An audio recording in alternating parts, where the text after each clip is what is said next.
बच्चों, कैसे हो आप। उम्मीद करता हूँ कि आप खैरियत से होंगे। तो आज हम पढ़ने वाले हैं एदाद की किस्में, इंग्लिश में टाइप्स ऑफ नंबर्स। तो सबसे पहला आता है इसमें तबई आदाद। तो तबई आदाद को हम इंग्लिश में नेचुरल नंबर्स बोलते हैं। तो तबई आदाद का मतलब क्या होता है कि अगर देखिए आप जो काउंट करते हैं 1 2 3 4 5, तो ये सारे जो है क्या कहलाते हैं, तबई आदाद कहलाते हैं। जैसे 1 2 3 4, इस तरीके से आप जहाँ तक आप गिनना चाहे वहाँ तक, जहाँ तक आप काउंट करना चाहे वहाँ तक। तो तबई आदाद क्या होंगे, सारे जो गिनती के आदाद है, काउंटिंग नंबर्स है, सबके सब क्या कहलाएंगे, तबई आदाद कहलाएंगे, इंग्लिश में नेचुरल नंबर्स। फिर आते हैं हम लोग दूसरे की तरफ। तो दूसरा क्या है, मुकम्मल आदाद। उसको इंग्लिश में बोला जाता है होल नंबर। तो मुकम्मल आदाद क्या होता है, जो ज़ीरो से शुरू होता है, यानी जिसमें क्या होता है, ज़ीरो होता है। तो 0 1 2 3, यानी आप जहाँ तक इसको काउंट करें या गिनना चाहे वहाँ तक। तो मुकम्मल आदाद में सिर्फ एक चीज़ याद रखना है कि उसमें क्या होता है, ज़ीरो से शुरुआत होती है। तो इसको हम लोग बोलते हैं मुकम्मल आदाद और इंग्लिश में होल नंबर। फिर इसके बाद आता है अगला ताक अदद। तो ताक अदद यानी आप यहाँ पर ध्यान दीजिए, मैंने लिखा 1, फिर 1 के बाद क्या आता है आपको बताइए, 2 ही आता है। तो 2 नहीं लिखना है, 1 के बाद हमको क्या लिखना है, 3। फिर 3 के बाद क्या आता है, 4। तो 4 को छोड़ दीजिए, उसके बाद क्या आएगा, 5। तो 1 3 5 7 फिर 9, यानी एक एक नंबर छोड़ के जो आप लिखेंगे तो वो नंबर क्या कहलाएंगे, हमारे ताक अदद कहलाएंगे। मैं यहाँ पर आपके लिए सिर्फ 11 तक ही लिखा हूँ, आगे अगर इसको बढ़ाना चाहेंगे तो 13 15 17 19 21, इस तरीके से। तो ये सारे हमारे जो नंबर्स होंगे जो एक एक छोड़ के, वो क्या कहलाएंगे, हमारे ताक अदद, और इंग्लिश में इसको हम लोग बोलते हैं ऑड नंबर्स। फिर अगला आता है जुफ्त तादाद, जिसको हम क्या बोलते हैं, इवन नंबर्स।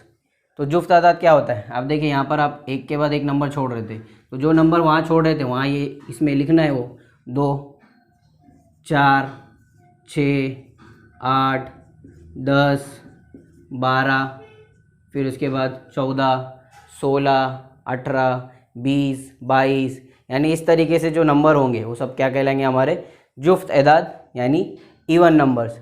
अब आपको मैं एक चीज़ बताना चाहूँगा कि जुफ्त तादाद को अगर आपको पहचानना हो, जैसे एग्जांपल के तौर पे मैं यहाँ पर लिखता हूँ, देखिए बड़ा नंबर है 542, और मैं आपको पूछता हूँ कि ये जो नंबर है 542 542 ताक अदद है या जुफ्त तादाद है। आपको सोचने की ज़्यादा ज़रूरत नहीं है, आपको बस इतना याद रखना है कि लास्ट में इकाई के मकाम पर या लास्ट डिजिट पे हमको अगर 2 मिलता है, क्या मिलता है, 2 मिलता है, 4 मिलता है, 6 मिलता है या 8 मिलता है, या फिर 0, 10 का मतलब 0, तो जिस भी हमारे लास्ट डिजिट में जब भी ये नंबर आएंगे 2 4 6 8 और 0, तो वो जो नंबर हो जाएगा वो क्या कहलाया जाएगा, जुफ्त तादाद कहलाया जाएगा। समझ में आ गया आपको। फिर उसके बाद आता है अगला मुफर्रद अदाद।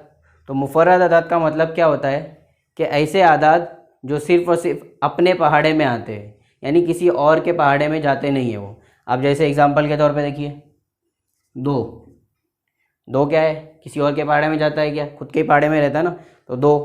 फिर उसी तरीके से 3 किसी और के पहाड़े में आता है क्या, नहीं आता है। फिर अगला नंबर क्या होगा, 5 भी किसी के पहाड़े में नहीं आता है। फिर उसके बाद 7।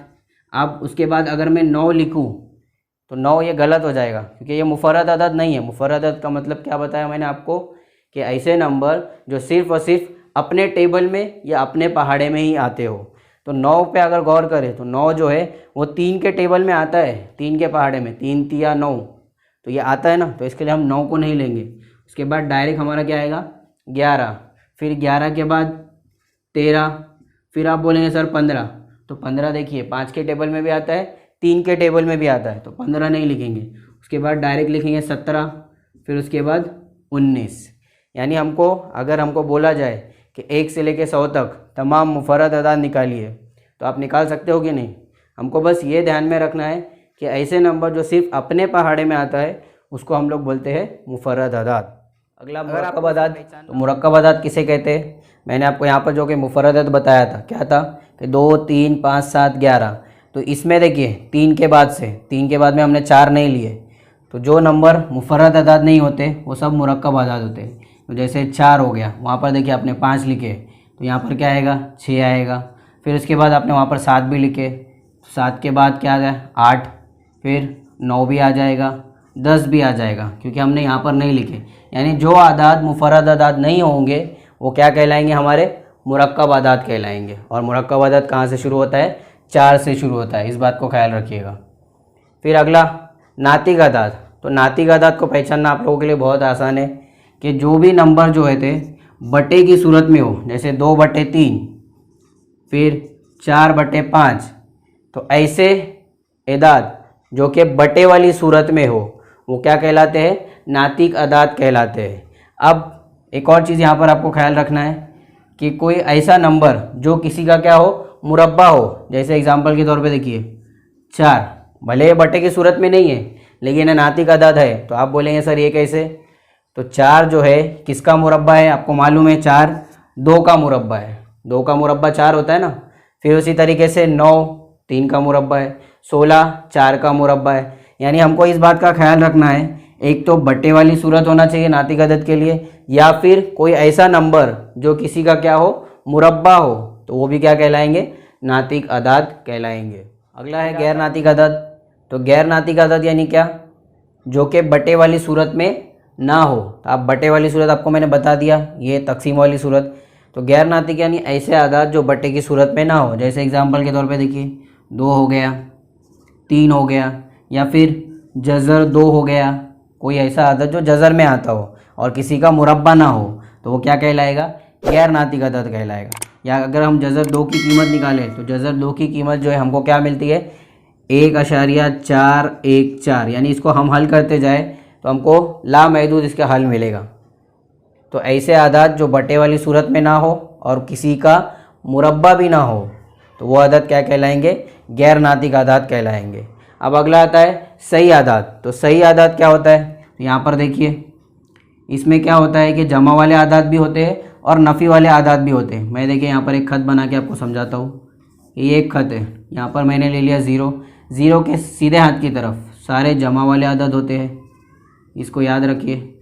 और 0 के उल्टे हाथ की तरफ नफ़ी 1, नफ़ी 2, नफ़ी 3। यानी ऐसे आदाद जिसमें क्या हो, 0 भी हो, जमा वाले आदाद भी हो और नफ़ी वाले आदाद भी हो, तो ये सब क्या कहलाएंगे, हमारे सही आदाद कहलाएंगे। अब आखिरी में आता है हमारा हकीकी आदाद। तो हकीकी आदाद का मतलब क्या होता है कि ये जो सारे नंबर हमने अभी तक के पढ़े 9 के 9, तो ये 9 के 9 सब के सब क्या कहलाएंगे, हकीकी आदाद कहलाएंगे। तो एक सीधे अल्फाज में आप इसको बोल सकते हैं कि ये जो नंबर हमने अभी तक पढ़े 9 के 9, ये सब के फादर है, ये हकीकी आदाद।